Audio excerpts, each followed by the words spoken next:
Olá, irmãos e irmãs, estamos aqui reunidos para mais uma formação. Iniciemos com a nossa oração. Em nome do Pai, do Filho e do Espírito Santo. Amém. Envia, Senhor, teu Santo Espírito, para que através dessa formação possamos aumentar nosso amor à tua mãe, nossa mãe Maria. Em nome do Pai, do Filho e do Espírito Santo. Amém.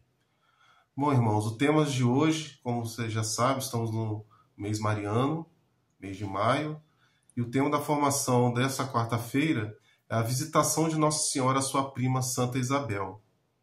Bom, para a gente conhecer essa história, a gente precisa ir lá no primeiro capítulo de Lucas, do Evangelho de Lucas. O início desse evangelho vai relatar a história de Zacarias e Isabel. Zacarias é sacerdote, Isabel sua esposa, já idosos, e o anjo Gabriel aparece para Zacarias para anunciar que a sua esposa idosa Isabel ficaria grávida de um menino que traria muita alegria. Então convido você depois dessa formação ir lá no primeiro capítulo do Evangelho de São Lucas para ler esse relato e meditar sobre isso.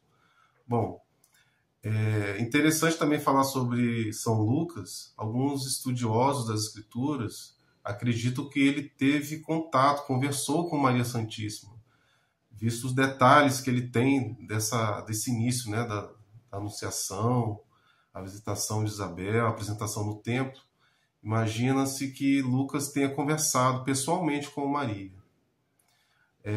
Então, para a gente entender essa história, Isabel já idosa, anjo Gabriel aparece a Zacarias, anuncia que ela ficaria grávida de um menino que traria muita alegria, e ela já idosa, cerca de 60 anos.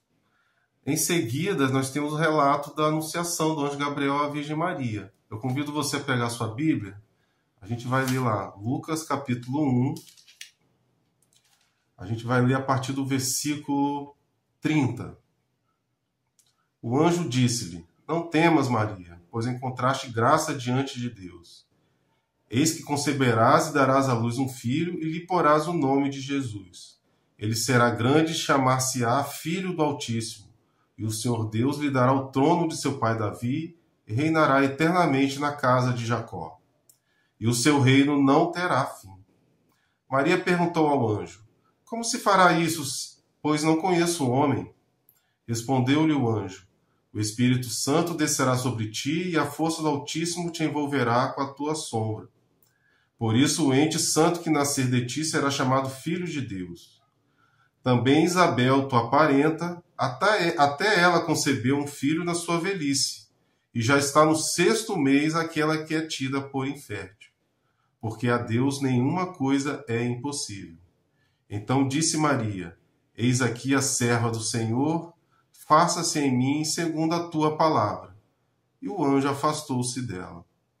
Então, na anunciação do anjo Gabriel a Maria, explicando que ela conceberia do Espírito Santo, seria a mãe do Salvador, ele também dá uma informação importante para Maria. A sua prima Isabel, já idosa, também estava já no 6º mês de gravidez, aquela que era tida como infértil. E interessante nós podemos refletir sobre essa passagem que lemos, porque Maria, maravilhada por aquela anunciação, que seria aquela virgem que as Escrituras diziam, já profetizando, né, por tantos séculos antes do acontecimento, de que uma virgem conceberia e daria à luz ao Messias, ao ungido, ao Cristo. Ela, através desse anjo, desse anúncio, descobre que ela mesma vai ficar grávida, é ela essa virgem. E interessante notar que ela teria todos os motivos para ficar lá no seu lar, aguardando as coisas acontecerem, mas Maria não foi assim. Assim que ela soube, então, pelo anjo Gabriel, que a sua prima já idosa estava grávida de 6 meses, a gente imagina, né, uma gestação de uma pessoa idosa, todos os cuidados que precisam ter, e naquela época que a gente não tinha tanto recurso, né, de medicina, como não era complicado uma idosa estar gestando uma criança. E qual foi a primeira ação de Maria? Depois de dizer sim a Deus para que ela pudesse conceber do Espírito Santo, vamos ler em seguida nesse mesmo capítulo de São Lucas, a partir do versículo 39. Maria visita Isabel. Naqueles dias, Maria se levantou e foi às pressas às montanhas, a uma cidade de Judá. Entrou em casa de Zacarias e saudou Isabel. Ora, apenas Isabel ouviu a saudação de Maria, a criança estremeceu no seu seio. E Isabel ficou cheia do Espírito Santo e exclamou em alta voz: Bendita és tu entre as mulheres, e bendito é o fruto do teu ventre. De onde me vem esta honra de vir a mim a mãe do meu Senhor? Pois assim que a voz de tua saudação chegou aos meus ouvidos, a criança estremeceu de alegria no meu seio. Bem-aventurada és tu que creste, pois se hão de cumprir as coisas que da parte do Senhor te foram ditas. Que lindo essa passagem. Bom, então Maria correu apressadamente para uma cidade de Judá, uma cidade nas montanhas. A gente sabe que naquela época não existiam muitos meios de transportes, né, confortáveis. Maria gerando o Senhor no seu ventre, uma menina. E qual foi a primeira ação dela? Foi ir em direção à sua prima idosa Isabel para ajudá-la, auxiliá-la naqueles 3 últimos meses de gestação. Então Maria, que tinha o Senhor em seu ventre sendo gerado, não pensa em si, pensa no próximo.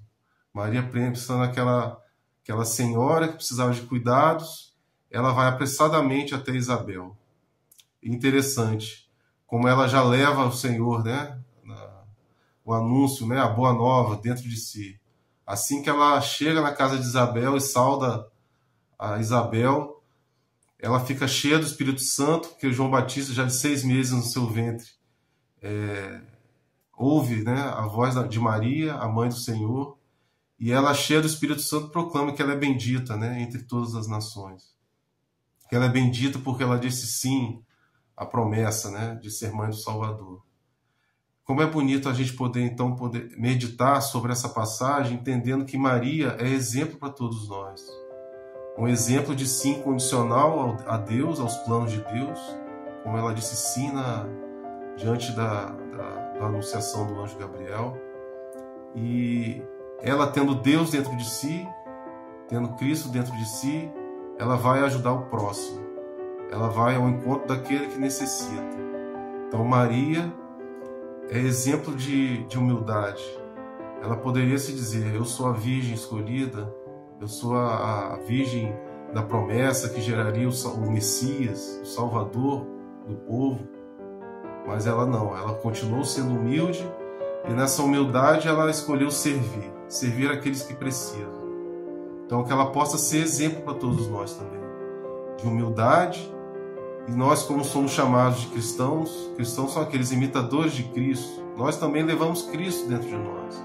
Nós, quando comungamos na Santa Missa, nós temos Cristo, né? Nós somos morada da Trindade. E Cristo habita em nós. Então nós somos chamados a ser outros Cristos, né?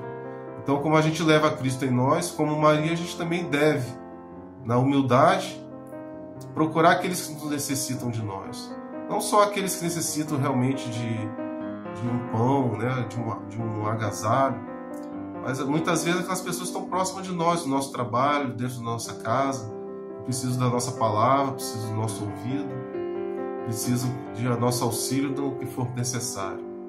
Então que Maria possa olhar por nós, que Maria possa interceder por nossas famílias e fazer com que a gente entenda cada vez mais que servir a Deus verdadeiramente é servir ao próximo, aquele que está próximo de nós e necessita da nossa ajuda.